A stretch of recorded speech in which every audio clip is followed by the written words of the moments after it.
So three areas we must be overcomers. Number one is diligence. Diligence is the opposite of being lazy. We've been in 1 Corinthians 9 this morning. The scripture of the week, I'll give it again later, but it's 1 Corinthians 9:27. I discipline my body and keep it under control, lest after preaching to others, I myself should be disqualified.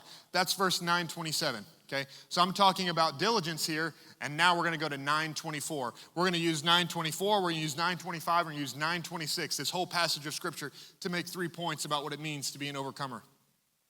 1 Corinthians chapter 9, verse 24. Do you not know that in a race all the runners run, but only one receives the prize? So run that you may obtain it.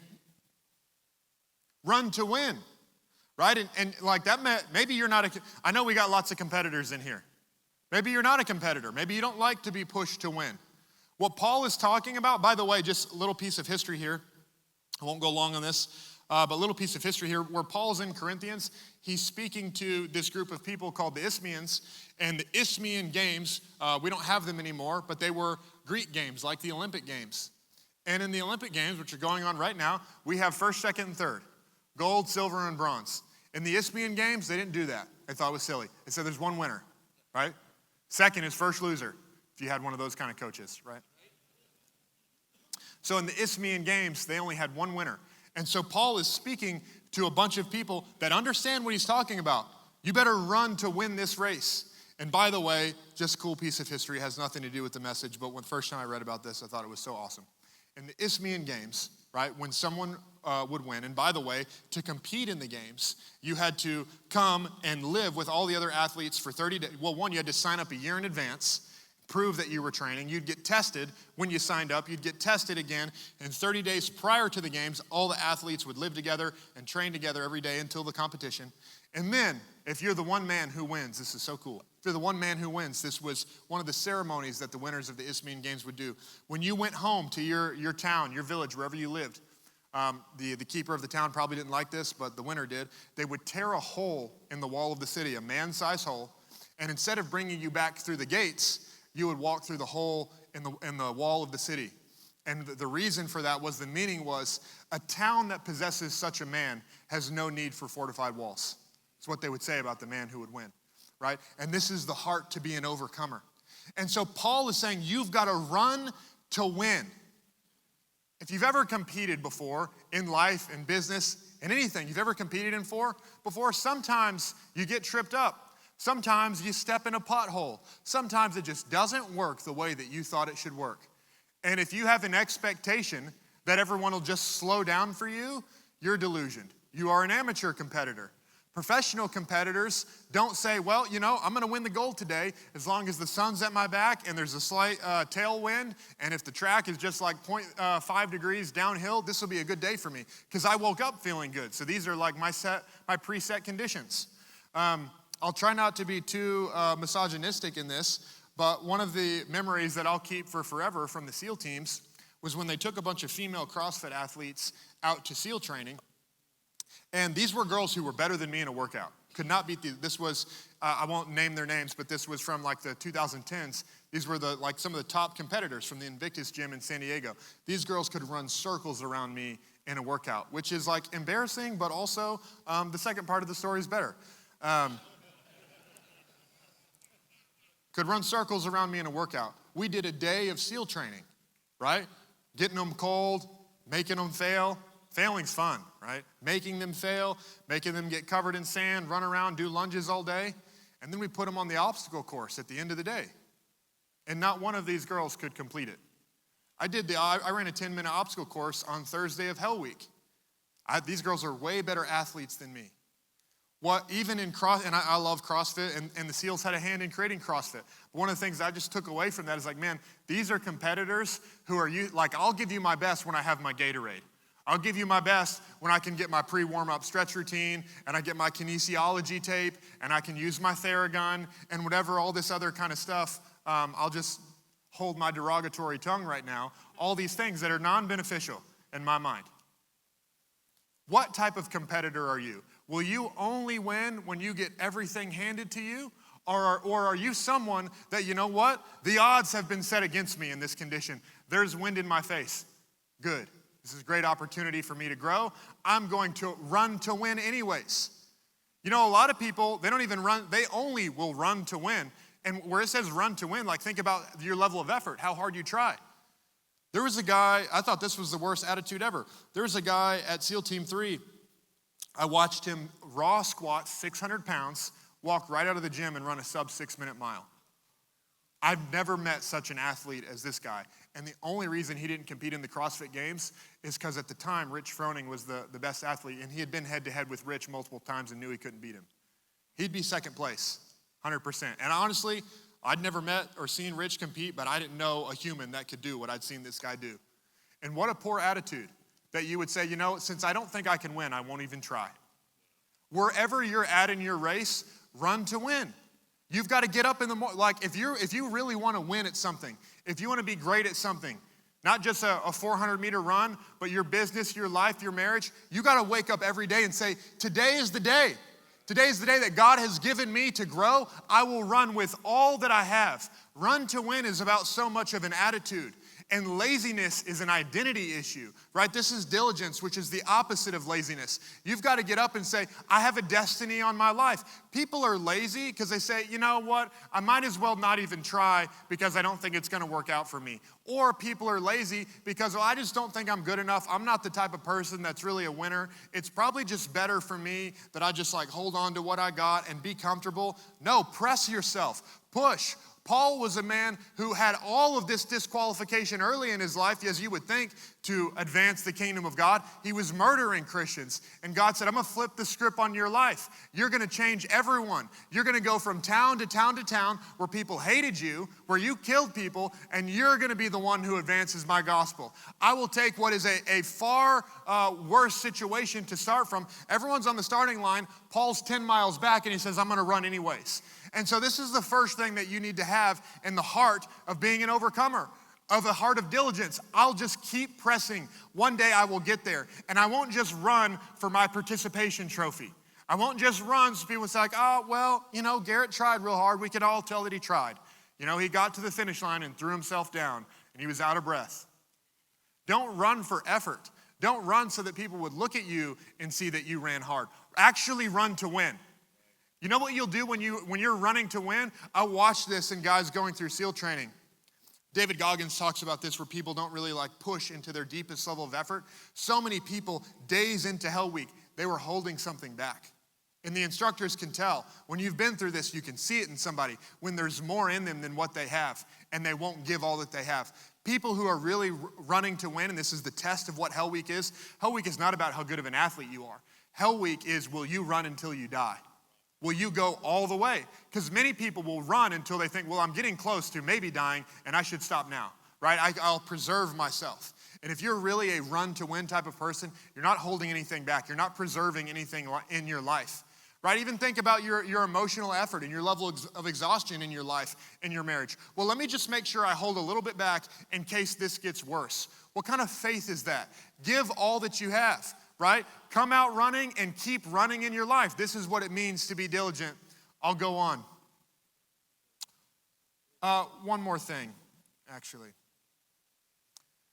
on diligence. Colossians 3:23. Whatever you do, work heartily as for the Lord and not for men. This word, work heartily, right? Heartily is the Greek word suke, which is like psychology or identity. And think about this in your life, right? Work heartily, we read that and we know that it means that we should work with great effort. But to work heartily, if you could rephrase this based upon what that Greek word means, read the scripture this way. Whatever you do, work from the foundation of your identity as for the Lord and not for men, right? You're not just working with great effort, but to work heartily, think about what that means, to work heartily. It's coming from who you are. So don't work just because you want to try hard, but work from this standpoint of this is who I am. This is who God's made me to be. You need to believe that about yourself, that God made you to win, that God has a great destiny on your life. So work from that standpoint. Let me go on. Number 2, right? These are 3 areas we must be overcomers. Number 1 is in diligence. Number 2 is in self-control. So we did 1 Corinthians 9:24. I'm going to go on to 9:25. 1 Corinthians 9:25. Every athlete exercises self-control in all things. They do it to receive a perishable wreath, but we an imperishable. Think about some of the mistakes that you made. Think about some of the sins and poor choices that you've made. We've all made them. I'm not innocent up here. I'm not perfect. I've sinned too. But think about some of the mistakes that you've made.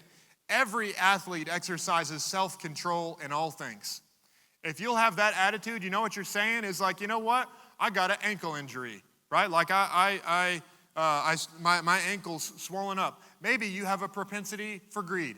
Maybe you have a propensity for porn. Whatever it is, maybe you have some sort of setback, some sort of preconceived notion. Well, this thing is especially hard for me. Athletes exercise self-control in all things. Not just the things that they like, but even the things that they don't like. Not just the things they're good at, but even the things that they're not good at.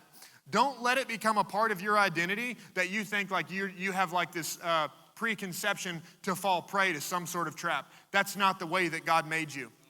1 Corinthians 10 verse 13, no temptation has overtaken you that is not common to man. God is faithful, and he will not let you be tempted beyond your ability. But with the temptation, he will also provide the way of escape that you may be able to endure it. Let me say that again. No temptation has overtaken you that is not common to man. God is faithful, and he will not let you be tempted beyond your ability.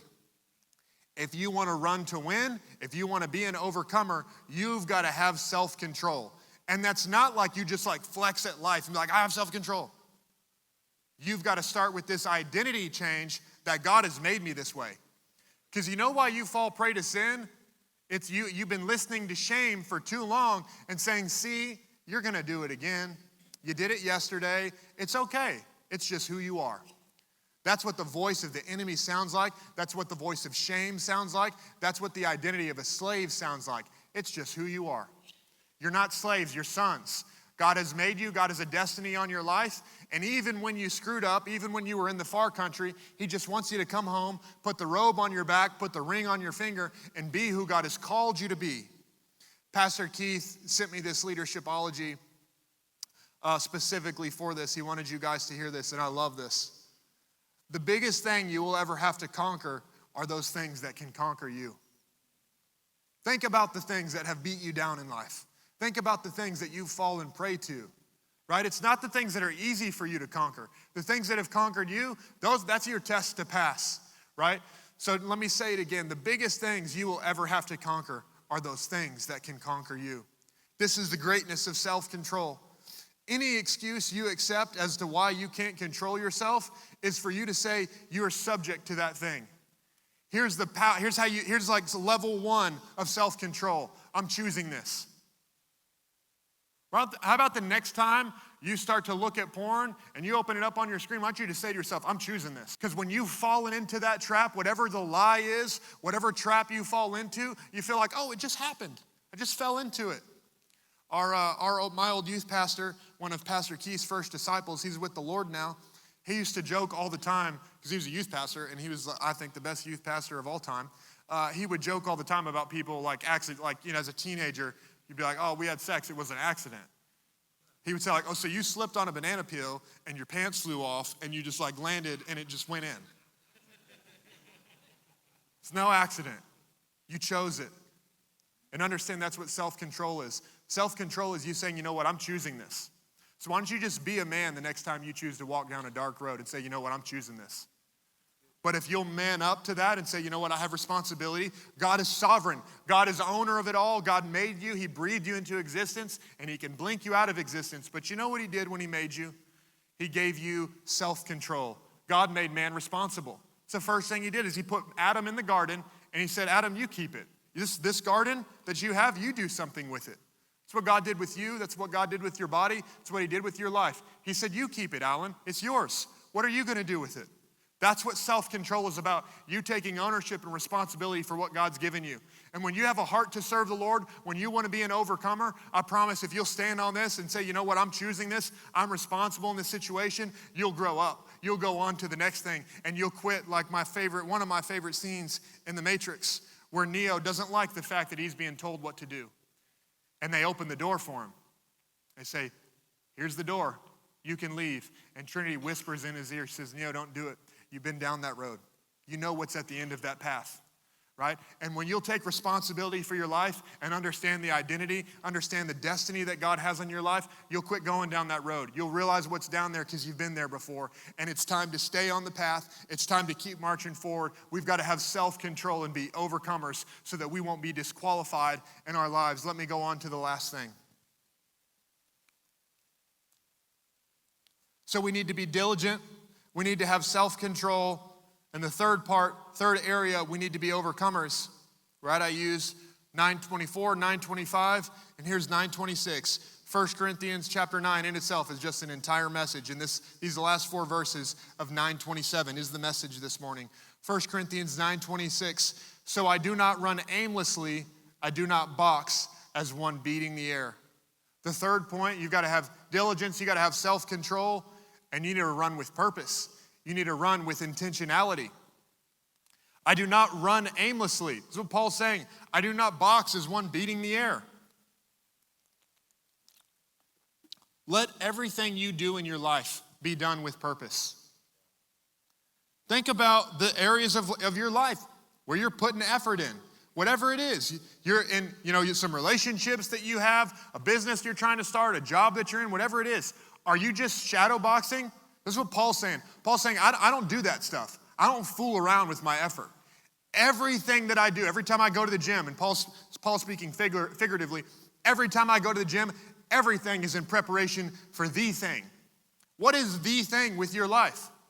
Hopefully you can clearly say to yourself, the thing for my life is advancing the kingdom of God. And so if you do that, then everything is about the kingdom. Your business, when you go to work, it's not about making money. Making money is what happens when you're a good steward. I'm here to do the work of the Lord. And if I'm good at it, this is the law of the universe. Those who are faithful over little will become rulers over much. If you're good at what you do, you will get paid well for it. But I didn't come here to make money.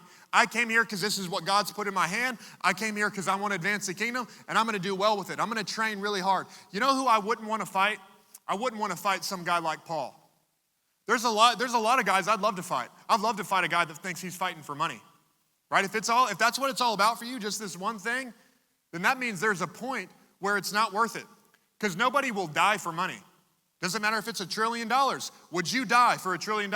No, you would not. And so there are things that are greater than money. And so when your purpose is an eternal purpose, when your purpose goes more than just what your life here on earth is, you know what it allows you to do? It allows you to fight. It allows you to train in a different way than other people ever would. I would put the eternal fighter against the money fighter 100 times out of 100, and he'll always win because he's willing to pay a price that the other man's not willing to pay. And this is what Paul is talking about. I fight to win. I'm self-controlled, and I'm not beating the air. I'm not shadow boxing. Everything in my life, everything that I do, it's for the one thing. It's for advancing the kingdom. So what race are you running? If you know what race you're running, you'll prepare accordingly for that. You know how you get really bad at running your race? Well, I'm running this race, and I'm running this race over here, and I'm trying to run this race. This is what men feel like when they're pulled in all these different directions in your life. And I'm not going to teach on it this morning, but I'll at least mention it and remind those of you who've heard the teaching before, this is the power of alignment, where everything in your life is about one thing. There's this scene in this movie that most of you guys won't remember, and Nick doesn't like when I mention it because he says no one knows that reference. But this is from a movie, City Slickers, right? In City Slickers, right? Come on, let me hear you guys who know what movie I'm talking about. In the movie City Slickers, Billy Crystal's character, I forget his name, he's talking to Mo, and Mo's this cowboy. And Billy Crystal's gone off into the wild in his life in a midlife crisis because he didn't know what he wants with his life anymore. His marriage sucks, his job sucks, and he's just going to go out to the wild. And he ends up with this cowboy, and this is near the end of the movie. And the cowboy says to Billy Crystal's character, he says, you know what the secret to life is? He's like, what?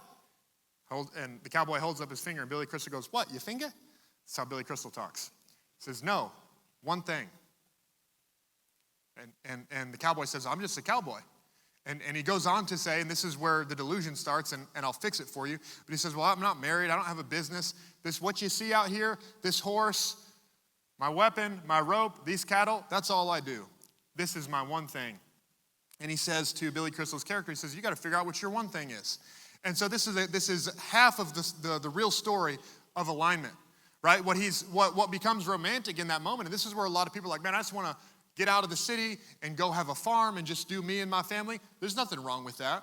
But there is something wrong with that if you think that's the answer to purpose and destiny for your life, to just withdraw from everything. The answer is that you can have the life that the character is talking about. He's like, man, I'm just a cowboy. You know what I am? I'm just a man of God. That's all I do, right? I just advance the kingdom with my life. And so when you can make everything in your life about the one thing, right? The cowboy isn't a roper, isn't a horse racer. He says, I don't do any of that other stuff. I just rope cattle. I just make sure the cattle get from here to there. And you know what my job is? My job is to deliver the message of the Lord. My job is to help men decide I want to be all that God's created me to be. My job is to advance the kingdom. And so if you'll make everything in your life about one thing, that's when you don't feel like, well, I got to make sure my wife's happy. I got to take care of my hobbies. I got to make some money. My kids are acting up. That's when you're pulled in all these different directions. But get all these other areas of your life about one thing.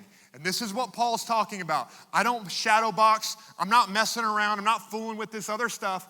Everything in my life is about one thing. There's a lot of stuff I'd like to do. One of the things I loved so much from the military was skydiving. And you know what? I'm believing that God is going to bring skydiving into alignment for my life. But I'm not pursuing skydiving so I can just do what I want to do. I'm believing, one day some of my friends are going to want to do that, and I'm going to figure out how to make it a part of the thing. But until it's not a part of the thing, I'm not going to do it anymore. Because everything in my life is about one thing. So if you truly want to be an overcomer, if you want to be someone that's not disqualified, because that's who I want to be. It's my desire, right? Why do I want to not be disqualified? Because I'm running to win. I want all that God has for my life. I don't want to fall short. I don't want to be the CrossFit girls that could only win when they got everything that they wanted. I want to be someone that God can use in every single circumstance. So you need to be diligent, right? That means don't waste a day. Wake up every single day and say, you know what? I'm going to make today's the day. I'm going to give all that I have. You've got to have self-control. Stop accepting excuses in your life. Every time you accept these limitations, you're subjecting yourself to the power of something else. Remind yourself, I chose this. And then you've got to run with purpose. Don't shadow box the air. Make everything in your life about one thing. And this is how we will be overcomers. And that's who mighty men are. Mighty men are overcomers.